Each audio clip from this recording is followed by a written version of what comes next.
Nobody's more deceived than Christians.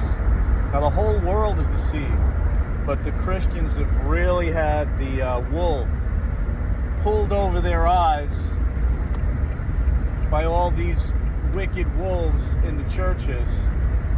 45,000 plus denominational cults, all teaching and preaching different gospels. They can't agree on anything.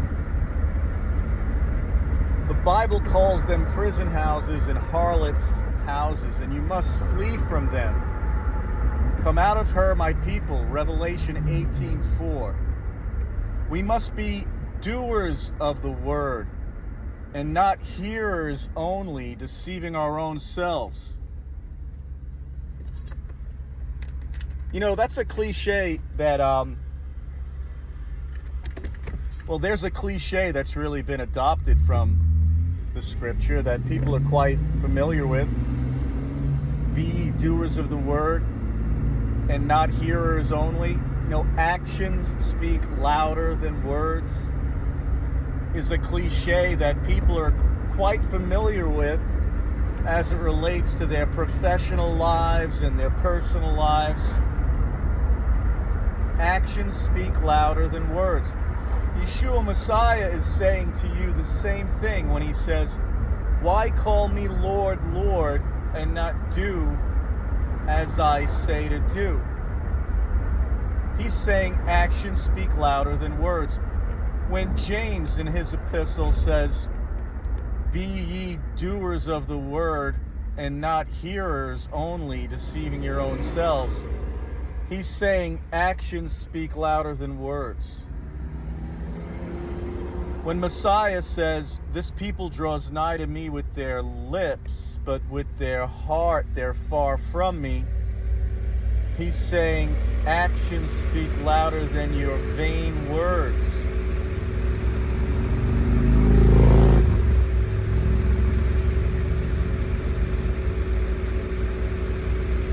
If you love me, keep my commandments. Do you love him?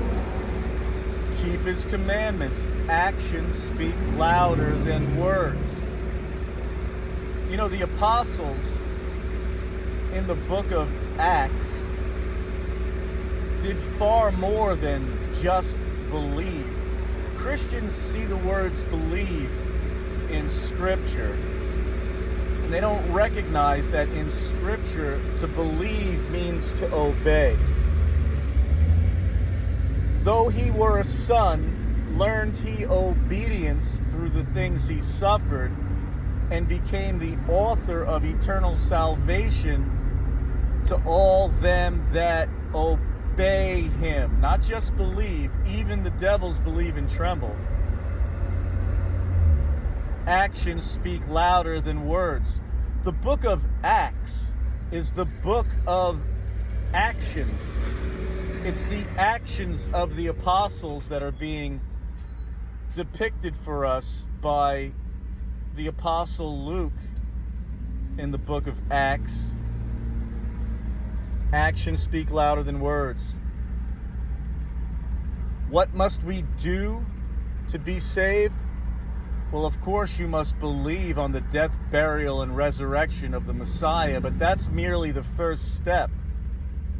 You must enter into the work that he said we would do greater works than him. What does he mean by that? He doesn't mean we're going to do more than be nailed to a tree. What he means is that we're going to go ahead and fulfill the royal law by spreading the gospel of the refreshing of the Holy Covenant, entering into the work of the prophets and the apostles, reaping where they have sown, fulfilling the royal law, loving God with all our heart, soul, and strength, which means to keep the Ten Commandments, loving our neighbor as we love ourselves, which is the royal law, which means to teach the Ten Commandments and to rebuke and correct those when they are in error. This is the love of God, to love the children of God,